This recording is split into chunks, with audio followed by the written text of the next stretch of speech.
الحمد لله وكفى وسلام على عباده الذين اصطفى يا ربي لك الحمد كما ينبغي لجلال وجهك الكريم وعظيم سلطانك اللهم مغفرتك أوسع من ذنوبي ورحمتك أرجع عندي من عملي رب اشرح لي صدري ويسر لي أمري واحلل عقدة من لساني يفقهوا قولي واجعل لي وزيرا من أهلي اللهم ألهمنا رشدنا وأعذنا من شرور أنفسنا اللهم أرنا الحق حقا وارزقنا اتباعه وأرنا الباطل باطلا وارزقنا اجتنابه اللهم اجعلنا من المتقين واجعلنا من المحسنين واجعلنا من عبادك الصالحين واجعلنا من المقربين واجعلنا من ورثة جنة النعيم آمين ثم آمين۔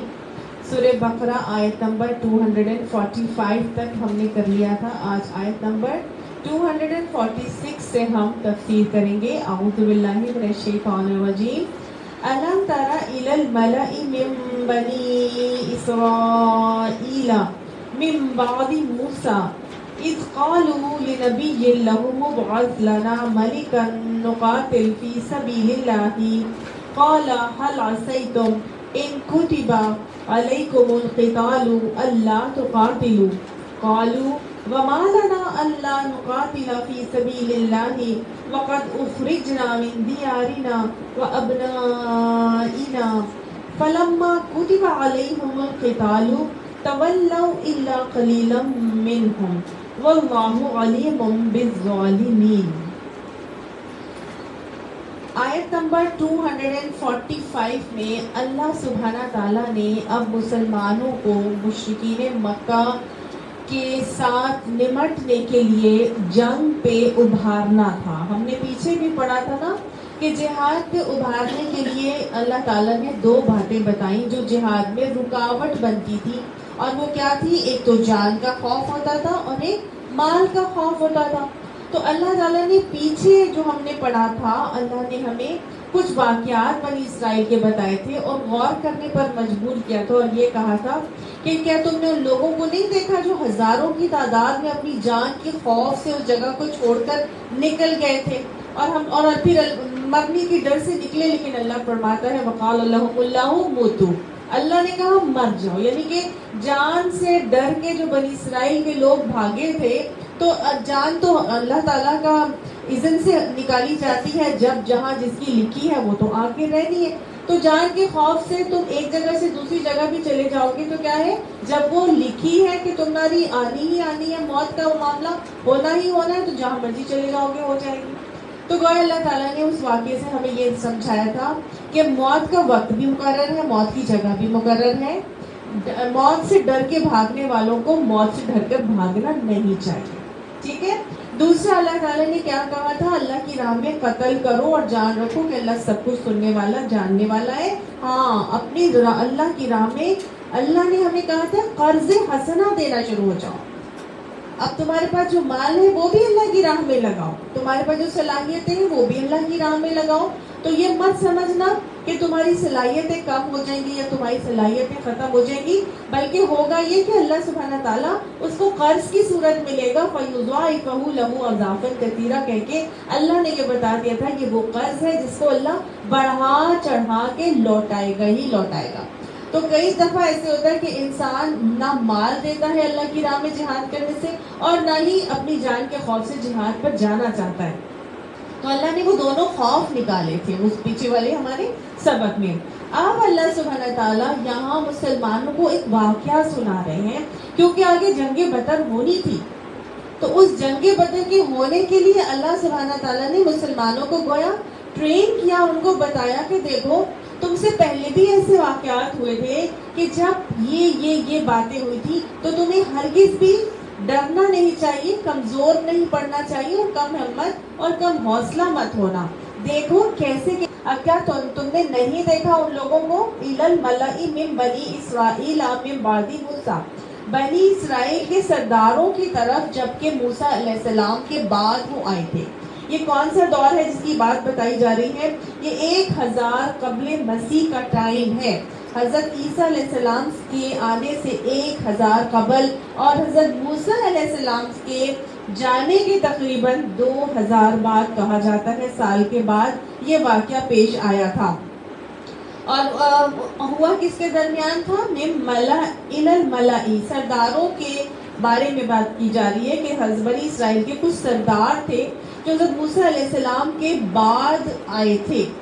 میں نے آپ کو پچھلے لیسن میں بھی یہ بات سمجھائی تھی اور بتایا تھا کہ کس طرح سے اللہ تعالیٰ نے ان کو غضب کا شکار کیا اور ان کے اوپر وہ 40 سال تک وہ گھومتے رہے اور جہاں سے شروع کرتے تھے وہ وہیں پر آ کے قیام کرتے تھے. رات سارا دن وہ سفر کرتے رہتے لیکن ان کا سفر بالکل پورا نہ ہوتا. جہاں جانا وہ چاہ رہے تھے اب وہ نہیں جا پا رہے تھے کیونکہ اللہ کے غضب میں وہ گھر گئے تھے، ہے نا. تو وہ پورے 40 سال میں پھر وہ اسی وقت پھر وہ مر گئے اور اس کے بعد دوسری نسل اٹھی اور اس دوسری نسل نے حضرت یوشع بن نون کو کہا کہ آپ کی قیادت میں ہم فلسطین کو فتح کرنا چاہتے ہیں تو آپ ہمارے ساتھ چلیں، ہم فلسطین کو فتح کریں گے. حضرت موسیٰ علیہ السلام کو تو اللہ تعالیٰ نے یہ وعدہ بھی دیا تھا اور کہا تھا کہ دیکھو اس جگہ پر جاؤ اور اس جگہ پر اس علاقے کو فتح کرو کیونکہ فلسطین مسلمان واپس حاصل کر لیں. اللہ تعالیٰ یہ چاہتے تھے لیکن انہوں نے کیا کہا تھا کہ اے موسیٰ تو اور تیرا خدا جا اور لڑ، ہم تو یہی بیٹھے، وہاں تو بڑے زور آور لوگ رہتے ہیں. تو اللہ تعالیٰ نے اس وعدے کے اوپر یہ توکل اور یقین نہ کرنے کی بنا پر اللہ تعالیٰ نے ان کو غضب کا شکار کیا تھا. ٹھیک ہو گیا. اب جب یوشع بن نون کی قیادت میں یہ گئے اور وہاں پر انہوں نے اپنے علاقے فتح کیے فلسطین کے، تو میں نے آپ کو بتایا تھا چاہیے تو یہ تھا کہ وہ ایک ریاست قائم کر لیتے، سب کے سب مسلمان وہاں پر بنی اسرائیل ایک قیام کر لیتے ریاست کا. لیکن 12 قبیلے تھے تو 12 قبیلوں نے 12 ہی ریاستیں بنا لی. جب 12 قبیلوں نے 12 ریاستیں بنائی تو چھوٹی چھوٹی ہر ریاست کو، اب کہتے ہیں نا ایک اینٹ اور دوسری اینٹ اور تیسری اینٹ جب مل جاتی ہے تو ایک دیوار بن جاتی ہے، اور سیسا پلائی ہوئی دیوار جب مومن بن جاتا ہے تو اس کو کوئی بیکا بھی اس کا بال بیکا نہیں کر سکتا. تو انہوں نے کیا کیا، انہوں نے اینٹ اینٹ بن کے رہنا پسند کیا. تو قوم عمالقہ والے آئے اور آ کے ان کی تمام ریاستوں کے اوپر قابض ہو کر بیٹھ گئے. کمزوری آ گئی تھی، وہن کا شکار ہو گئے تھے، ہر ایک کو اپنی گدی کی پڑی تھی، اپنی سیٹ اور اپنی سرداری کی پڑی تھی. تو کیا ہوا، ان کے اوپر دوسرے حکمران آ کے مسلط ہو گئے اور ان سے ان کا تابوت سکینہ چھین کر لے گئے. اور وہ تابوت سکینہ وہ تھا کہ ایک لکڑی کا باکس تھا جس کے اندر حضرت موسیٰ علیہ السلام کا عصا، حضرت موسیٰ علیہ السلام کو جو دی گئی تورات تھی اور وہ جو سلیں دی تھی اللہ تعالیٰ نے 10 کمانڈمنٹس لکھ کر، اس کے اندر وہ بھی تھی. اور تورات کا پورا نسخہ اللہ کے نبی حضرت موسیٰ نے لکھوا کر بنی لاوی جو قبیلہ تھا اس کو حوالے کی تھی. وہ بنی لاوی والی تورات کا نسخہ بھی اس کے اندر موجود تھا. اور اس کے علاوہ من ایک بوتل کے اندر بھر کے ان لوگوں نے رکھ لیا تھا ایک نشانی کے طور پر کہ اللہ کی طرف سے ان کو یہ فضیلت عطا کی گئی تھی. تو انہوں نے یہ تمام چیزیں جب اس میں رکھی تو ایک تبرک کے طور پر وہ سمجھتے یہ تھے کہ یہ اللہ کی طرف سے ہمارے اوپر فضل اور عنایت آئی ہے، تو لہٰذا جہاں ہم جب وہ جاتے وہ اس کو ساتھ لے جاتے کہ اس کی پریزنس ان کے لیے سکون کا سامان تھی. اس کی پریزنس سے ان کو یہ فیل ہوتا تھا کہ اللہ کی غضب ہمارے اوپر نہیں آئے گا. جنگوں تک میں وہ اپنے ساتھ لے جایا کرتے تھے. سوچنے کی بات یہ ہے کہ وہ اس شریعت کے اوپر اتنا بلیو کرتے تھے کہ جب تک اس شریعت کو ہم تھام کے رکھیں گے ہمارا کوئی بال بے کبھی نہیں کر سکتا. لیکن آہستہ آہستہ کیا ہوا، جب یہ لوگ پھوٹ پڑ گئے، ٹوٹ گئے اور کمزور ہو گئے تو دوسرے لوگ آئے، دوسری قوموں نے آ کر ان کو سرنڈر کیا اور ان سے ان کا تابوت سکینہ بھی چھین کر لے گئے. جب تابوت ان کا چھین کر لے گئے تو انہوں نے قوم عمالقہ والوں نے ایک جگہ جا کے اس تابوت کو رکھا، وہاں پر پھوٹ گئی طاعون کی وبا. جب طاعون کی وبا پھوٹی تو وہ سمجھے کہ یہ طاعون کی وبا ہمارے پاس اس وجہ سے علاقے میں پھوٹی ہے کیونکہ ہمارے پاس یہ ان کا ہم تابوت لے کر آ گئے تو کہیں اللہ ہمارے اوپر غضبناک ہو گیا ہے. تو یہ اس کی نحوست کی وجہ سے وہ یہ سمجھتے تھے نعوذ باللہ کہ اللہ کا عذاب ہمارے اوپر آ رہا ہے، لہٰذا انہوں نے کہا اس کو ہٹاؤ، اس کو نکالو یہاں سے. تو بعد میں پھر انہوں نے ایک گدھا گاڑی کے اوپر اس تابوت کو رکھ دیا اور فرشتوں کے سپورٹ کر دیا، مطلب اس کو ہانک دیا. تو اللہ تعالیٰ ایسی تبرک والی چیز کو ضائع ہونے سے بچانے والا تھا. اللہ تعالیٰ نے وہ فرشتوں کے حوالے کیا اور فرشتوں نے بھی اس کے بعد جو معاملہ کیا وہ ہم آگے ابھی پڑھیں گے. اب ہوا یہ کہ جب یہ لوگ ٹوٹ گئے، جب ان کی وہ ریاستیں بھی ختم ہو گئیں، آہستہ آہستہ آہستہ بنی اسرائیل محکوم ہو گئے، ان کے اوپر حکومت کرنے والے دوسرے لوگ آ گئے۔ اب ایک ٹائم آیا جب جس کا تذکرہ اس حصے میں کیا جا رہا ہے کہ ان لوگوں کو خیال آیا کہ ہم جو ہے فلسطین کو جا کے دوبارہ سے فتح کریں، وہاں پہ تو قوم عمالقہ والے آ گئے، ہمیں اپنے اس فلسطین کے حصے کو حاصل کرنا ہے، اس خطے کو ہم نے اپنانا ہے دوبارہ۔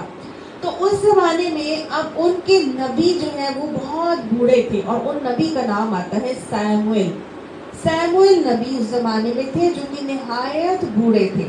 تو ان لوگوں نے کیا کہا، اپنے نبی کو جا کر کہا، اس قالوا لنبی، جب انہوں نے اپنے نبی سے کہا، لَهُ مُبْعَثْ لَنَا مَلِكًا، کہ تو ہمارے لیے ایک بادشاہ مقرر کر، نقاتل فی سبیل اللہ، ہم اللہ کی راہ میں قتال کریں گے، یعنی کہ ہم وہ جہاد کرنے کے لیے تیار ہیں، وہ جو ہمارے آباء و اجداد نے نہیں کیا، جیسا نہ ہو سکا، ہم آج بھی تیار ہیں اس قتال کرنے کے لیے اللہ کی راہ میں، اور تاکہ ہم فلسطین کو فتح کر لیں۔ لیکن کرنا یہ کہ چونکہ آپ تو اتنے بوڑھے ہو گئے، آپ تو اتنے بوڑھے نبی ہیں، ہماری تو قتال کرنے کے لیے جانے کے لیے تو ایک طاقتور انسان کی ضرورت ہے، تو آپ ایسا کریں کہ ہمارے لیے بادشاہ مقرر کر دیں، جس کے ساتھ مل کے، جس کی لیڈرشپ میں ہم اللہ کی راہ میں قتال کر کے اپنے اس علاقے کو فتح کریں۔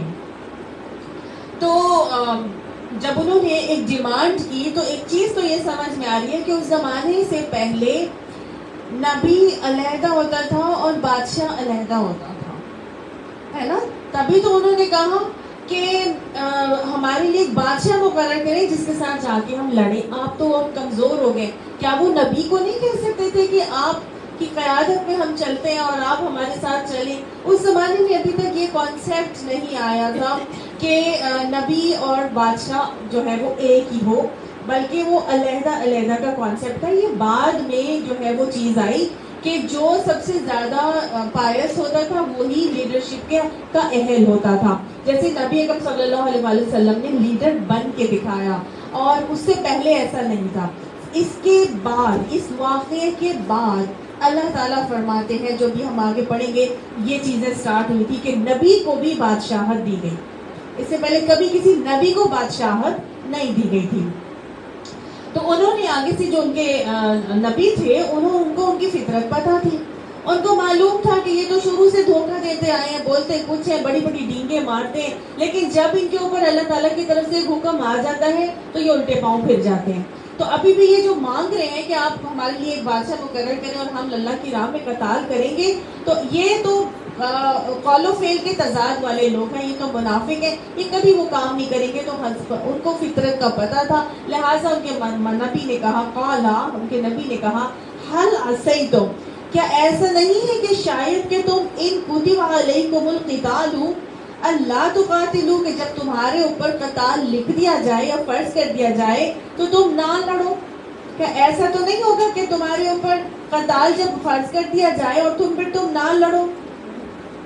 پہلے بھی انہوں نے ایسا ہی کیا تھا۔ قالوا، تو وہ سب کہنے لگے، وما لنا، اور کیا ہے ہمارے واسطے، ہمارے اللہ نقاتل فی سبیل اللہ، یہ کہ ہم اللہ کی راہ میں نہ لڑیں، وقد اخرجنا من دیارنا، اور یقیناً ہمیں تو ہمارے گھروں سے نکال دیا گیا ہے، وابنائنا، اور ہمارے بیٹوں کو بھی مار دیا گیا ہے اور ہمارے گھروں سے نکال دیا گیا ہے۔ گویا قتال فی سبیل اللہ کرنے کا مقصد بتایا یہاں پر انہوں نے کہ ہم کیوں قتال نہیں کریں گے جبکہ ہمیں اور ہمارے بیٹوں کو ہمارے گھروں سے بے گھر کر دیا گیا، نکال دیا گیا۔ تو گویا مسلمان کے لیے قتال فی سبیل اللہ کا مقصد یہاں پہ پتہ چل رہا ہے کہ جب مسلمانوں کو ان کے گھروں سے بے گھر کر دیا جائے، فتنہ فساد برپا کیا جائے، ان کی امن والی بستی کے اندر کوئی ایسے فتنے کرنے والا ہو جائے، تو پھر اس مسلمان بستی کے اوپر قتال فی سبیل اللہ لازم ہو جاتا ہے، اور اس کو ضرور ایسے لوگوں کے ساتھ لڑنا چاہیے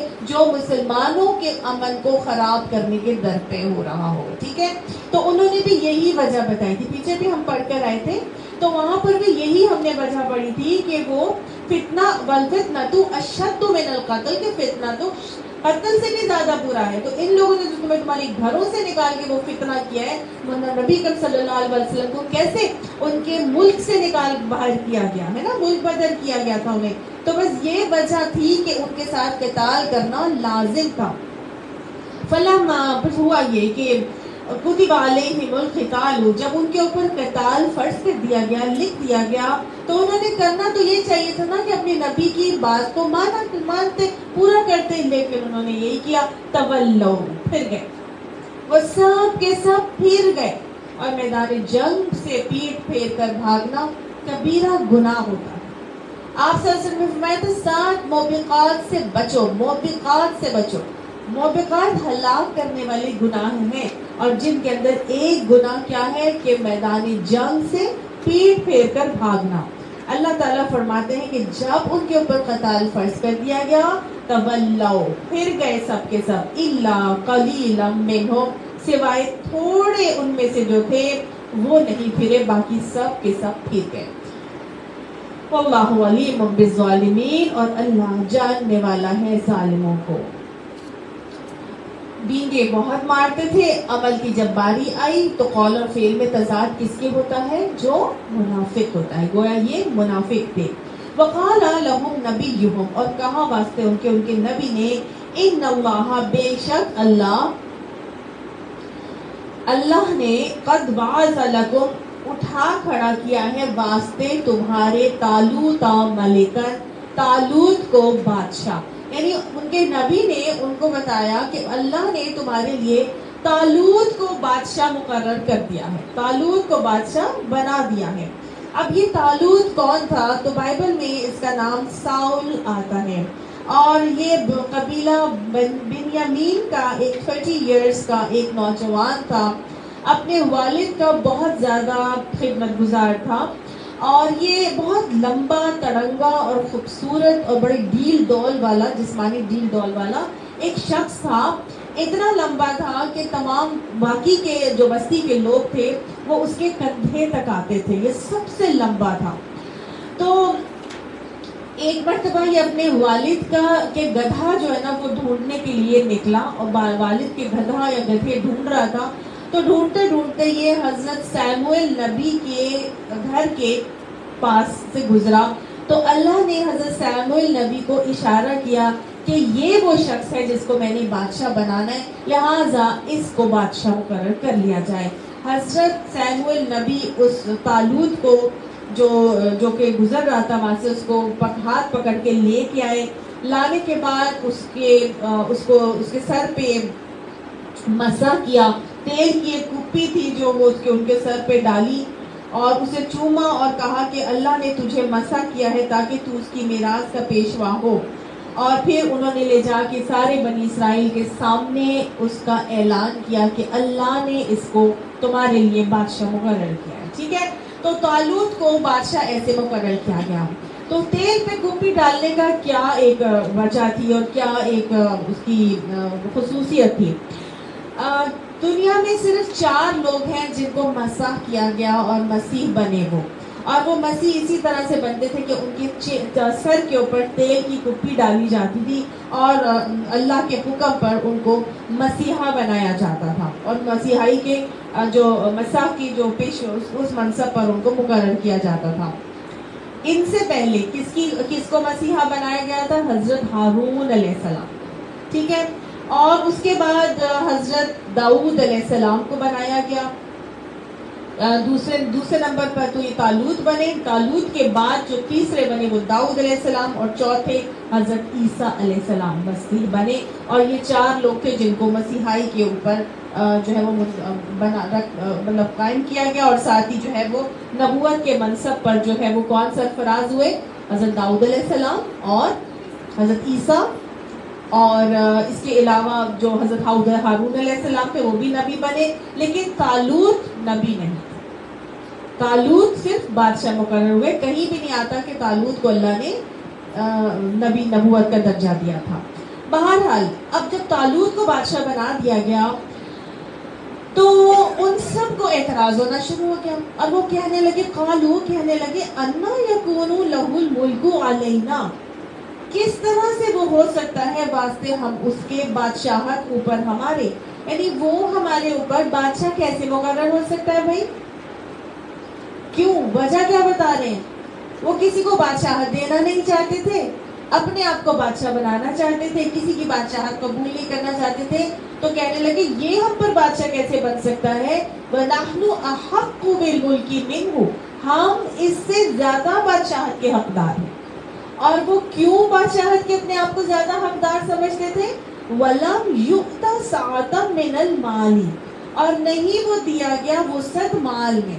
گویا وہ کہہ رہے تھے کہ یہ بادشاہ کیسے بن سکتا ہے، یہ تو امیر نہیں ہے، اس کے پاس تو مالی وسعت نہیں ہے، مالی وسعت تو ہمارے پاس ہے، امیر تو ہم ہیں۔ اس زمانے کے لوگوں کی بھی آج کے لوگوں کی طرح کی سوچ تھی کہ بادشاہ ہونے کا وہی اہل ہو سکتا ہے جو مالدار اور امیر ہو۔ آج ہم دیکھتے ہیں تو یہاں بھی ایسے ہی حال ہے، جو الیکشن کے دنوں میں بوریوں کی بوریاں انڈیلے اسکواڈز کے ساتھ جا رہا ہو، پروٹوکولز کے ساتھ ہو، جتنا زیادہ مال خرچ کرتا ہے اسی کو زیادہ اونچ پر چڑھایا جاتا ہے، اسی کو حکمرانی کی طرف لے کر آیا جاتا ہے۔ آج ہمارے یہاں بھی ایسے ہی کانسیپٹ ہے، لیکن وہ بھی بنی اسرائیل کا یہ نظریہ اور ان کا کانسیپٹ تھا۔ اللہ کے نظر میں ایسا بندہ جو امیر ہو یا غریب ہو اس سے کوئی فرق نہیں پڑتا۔ اللہ کس کو بادشاہ مقرر کرتا ہے؟ اللہ سبحانہ تعالیٰ کہ نبی نے ان لوگوں کو بتایا کہ قالا، ان کے نبی نے کہا ان اللہ اصطفاہ علیکم، بے شک اللہ نے اس کو تمہارے اوپر چنا ہے۔ تم کون ہوتے ہو کہ کسی کی حکومت کا یا حکمرانی کا فیصلہ کرنے والے؟ اس کو تو اللہ نے چنا ہے۔ اور وجہ کیا بتائی؟ وَزَادَهُ بَسْطَةً فِي الْعِلْمِ وَالْجِسْمِ، اللہ نے اس کو اس لیے تمہارا بادشاہ حکمران بنایا ہے کیونکہ اللہ نے اس کو علم میں بھی وسعت دی ہے اور جسمانی طور پر بھی اللہ نے اس کو مضبوط بنایا۔ تو دو ریزنز یہاں پر پتہ چل رہی ہیں کہ اللہ کس کو بادشاہت کے لیے منتخب کرنا چاہتا ہے یا کرتا ہے، جس کے پاس علم ہو دنیا کا، اور العلم کون سا علم ہے؟ دین کا علم ہے، قرآن اور حدیث کا علم ہے، جو دین اور دنیا دونوں علوم سے بہرہ مند ہو۔ کیونکہ اللہ تعالیٰ فرماتے ہیں وَمِنْهُمْ أُمِّيُّونَ لَا يَعْلَمُونَ الْكِتَابَ، اللہ کی نظر میں وہ جاہل ہیں، ان پڑھ ہیں، جن کے پاس الکتاب کا علم نہیں۔ تو دنیاوی جتنا مرضی علم ہو، اگر اس کے پاس الکتاب کا علم نہیں ہے تو اللہ کے نزدیک وہ علم میں وسعت والا نہیں ہے۔ علم میں وسعت اسی کے پاس ہے جس کے پاس دونوں علوم ہیں، دین کا علم بھی اور دنیاوی علم بھی ہو۔ دوسری کیا وجہ ہے؟ والجسمی، اور جسمانی طور پر بھی وسعت۔ گویا بادشاہ بننے کا اہل وہ ہے جو فزیکلی بھی اسٹرانگ ہے، ایموشنلی بھی اسٹرانگ ہے، اعصابی طور پر بھی مضبوط ہے، اور روحانی طور پر بھی وہ بہت ہی ہمت والا انسان ہے۔ تو اللہ کے نبی نے جب ان کو یہ دو باتیں بتائی کہ وہ حلیم بردبار ہوگا، اس کو اپنے اعصاب پہ کنٹرول ہوگا، چھوٹی چھوٹی بات پر دوسروں سے ڈر کر ڈگے نہیں ڈال دے گا، IMF کے سامنے بچھ نہیں جائے گا، ہے نا، تو ایسا لیڈر ہونا چاہیے حکمران جو دوسروں کی دھمکیوں سے نہ ڈرے۔ جب وہ جسمانی اور اعصابی طور پر مضبوط ہوگا تبھی تو ان کے سامنے ڈٹ کر کھڑے ہونے والا ہوگا، اور ساتھ اس کے پاس قرآن اور حدیث کا علم بھی ہونا چاہیے، دنیاوی علم اور علم و دانش اور فہم بھی ہونا چاہیے۔ اور آگے جو تیسری وجہ بتائی وہ کیا آئے گی؟ وہ ابھی پڑھتے کہ اللہ فرماتے ہیں وَاللَّهُ يُؤْتِي مُلْكَهُ مَن يَشَاءُ، اور اللہ دیتا ہے بادشاہت اس کی جس کو وہ چاہتا ہے۔ اور اللہ بادشاہت کس کو دیتا ہے؟ انہی لوگوں کو دیتا ہے جو جس العلم میں بھی زیادہ وسعت رکھیں اور جسمانی طور پر بھی مضبوط ہو۔ مومن کمزور اور ضعیف اللہ کو نہیں پسند۔ اللہ کو وہی مومن پسند ہے جو طاقتور ہے، جس کے اندر جو اپنا باڈی فٹنس کا بھی خیال رکھتا ہے۔ تو میں اور آپ اگر دین کے علم بردار اور دائی بننا چاہتے ہیں اور ہم چاہتے ہیں کہ اللہ ہم سے بھی یہ دین کے وراثت کا کام لے، تو پھر ہمیں دونوں چیزوں پر آنا بہت ضروری ہے۔ ہمیں اپنی باڈی فٹنس کا بھی بہت خیال رکھنا ضروری ہے، اور ساتھ ساتھ ہمیں پوری دنیا اور دین دونوں کا علم حاصل کرنا بہت ضروری ہے، پھر ہی اللہ کی طرف سے ہم اس منصب پر پہنچنے والے ہوتے ہیں، کیونکہ اللہ تعالیٰ فرماتا ہے وہ جس کو چاہتا ہے اپنی بادشاہت میں سے دیتا ہے۔